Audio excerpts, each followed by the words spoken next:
ఈరోజు మిథున్ రెడ్డిని అరెస్ట్ చేయడం అనేది ఆయన ఎంపీనా లేకపోతే 3 సార్లు ఎంపీ మళ్ళా లోక్సభలో ఒక పార్టీకి నాయకత్వం వహిస్తా ఉన్నాడు.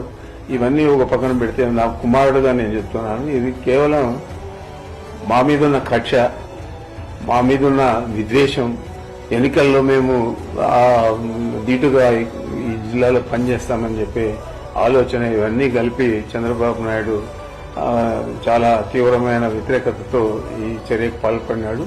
దీనికి తప్పకుండా ఈ జిల్లా ప్రజలే కాదు రాష్ట్ర ప్రజలు కూడా జవాబు చెప్తారు సమయం వచ్చినప్పుడు. నేనైతే దీని మీద చింతించడం లేదు.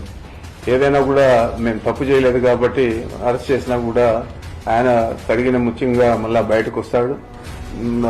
రాబోయే ఎన్నికల్లో మీరు ఏ విధంగా ఈ అపవాదులన్నీ కూడా ఈ అపకీర్తిని, మరి ఇట్లా అకృత్యాలను, ఇట్లా దుర్మార్గాలను మీరు ప్రజలకు ఏ విధంగా జవాబు చెప్తారు అనేది మీరు ఆలోచించుకోవాలని చెప్పి చంద్రబాబు చెప్తా